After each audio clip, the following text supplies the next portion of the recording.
Day 47 just started. It's midday. I didn't rush to get up.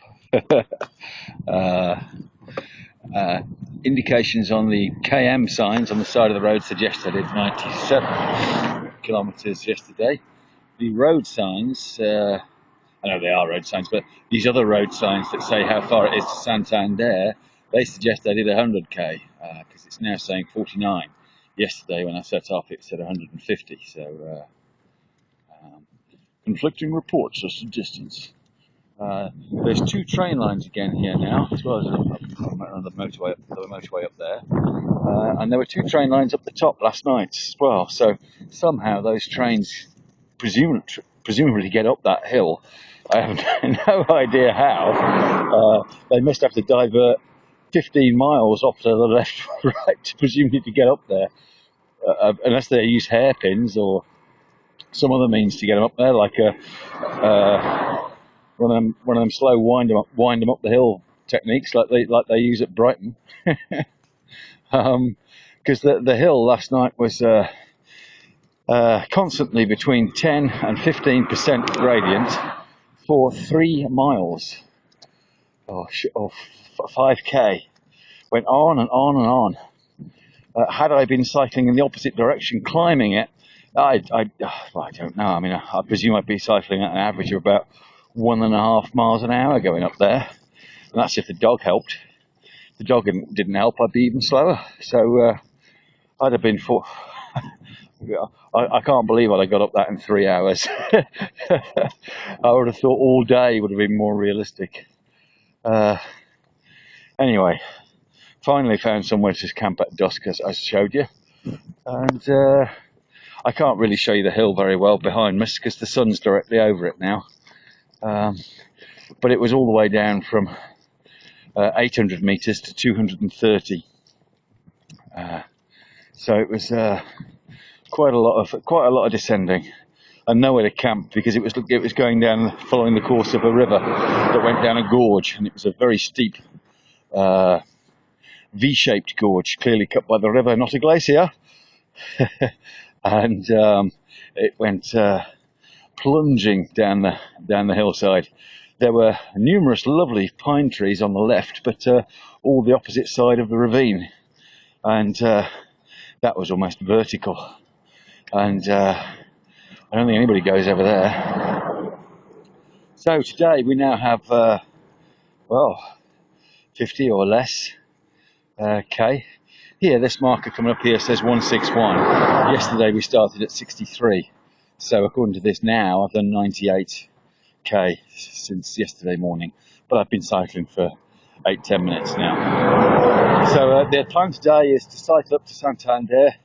As I approach Santander, I will look for places to camp, because I will be there for a couple of days, I suspect.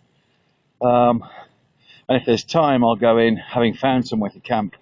I will go into Santander and I will inquire about the ferries and find out how frequently they run, when they leave and so forth, and whether it's okay to take the dog and the bike and how much it's going to cost. I'm sure it'll be fine. And then I have to find a vet and either make an appointment for the next day, hopefully, or get seen fairly quickly tomorrow, perhaps. So I'll be hanging around Santander for a little while. I've got the solar panel working again today, but I think it's going to go on and off all day. But it's had an hour or two this morning. I'll just say hello to this guy on his bike. Has he got a helmet on? Yeah, he'll wave if he's got a helmet. Hold up! No, he won't. You can normally tell, but you might be wrong. Ignorant git. Perhaps he didn't like being filmed. I don't know. Anyway, there seems to be some trouble ahead. I see a load of hills. I see a load of hills and no pass through them. They better have built me a tunnel because I ain't climbing up them. Oh God, I don't want to go uphill again. How cruel is that? Well, give me something to do. I've deliberately left myself a light day with not much to do, so making me climb up the hills will be okay. All right, bye for now.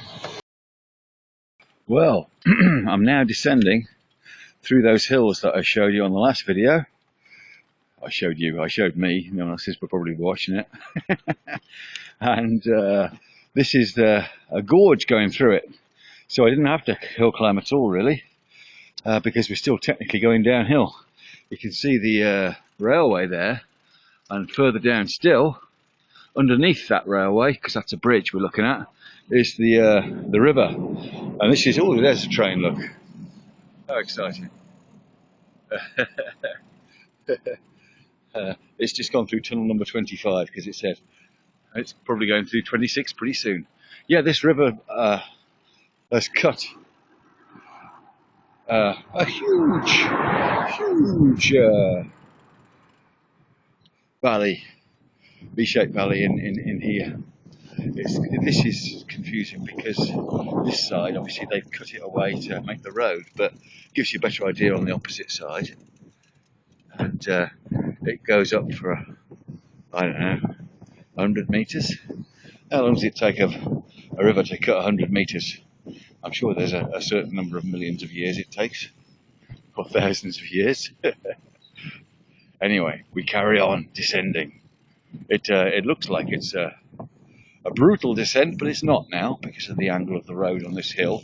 It's more or less flat at the moment, and it was even uphill as I went round a bend just before now.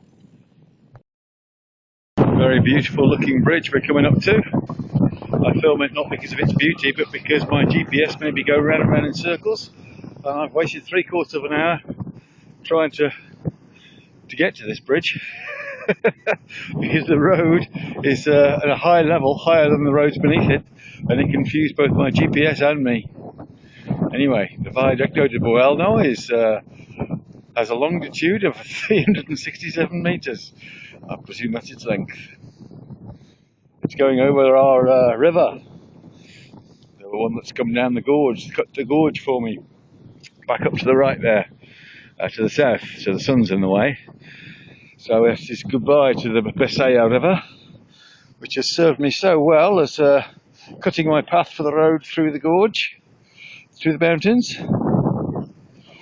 You get a good look at it here, hopefully. There was a sign further up saying no swimming.